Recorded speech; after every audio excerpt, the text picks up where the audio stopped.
Hello guys, আসসালামু আলাইকুম। চলে আসলাম এয়ারপোর্টে। একদম খুব সুন্দর টাইম হলো। মালদ্বীপের এয়ারপোর্ট, নতুন এয়ারপোর্ট যেটা খোলা হয়েছে, এখানে চলে আসলাম। এলো মালদ্বীপ এয়ারপোর্ট, নতুন এয়ারপোর্টটা যেটা খুলছে এটা একদম খুবই সৌন্দর্য আসলে।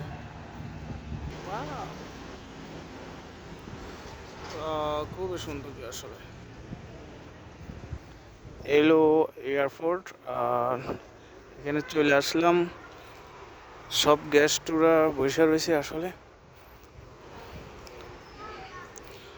নতুন এয়ারপোর্ট, খুবই সৌন্দর্য। 1 নম্বর পাড়িয়ে যাইতেছি 2 নম্বর টার্মিনালে, 2 নম্বর গেটে।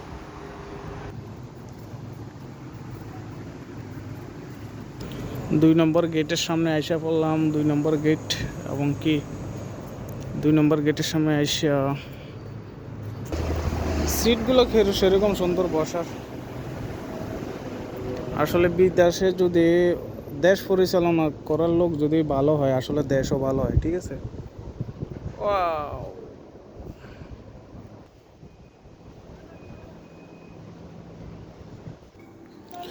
এখন এয়ারপোর্টের ভিতরে আছি, আর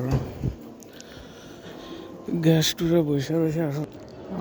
এখন এয়ারপোর্টের ভিতরে চলে আসলে, মনে হয় এখনও চেক ইন শুরু হয়নি, আর সবাই গ্যাস ট্যুর আছে ভিতরে, ওয়েটিং করতেছে ফ্লাইটের জন্য। আচ্ছা, এখন আসলাম, চলে যাচ্ছি। আমার ম্যাডাম কই? ম্যাডাম ম্যাডাম ম্যাডাম ম্যাডামরা তো দেখি না। ম্যাডাম কই আছে? দাত্তাগু ম্যাডাম, ম্যাডাম কই?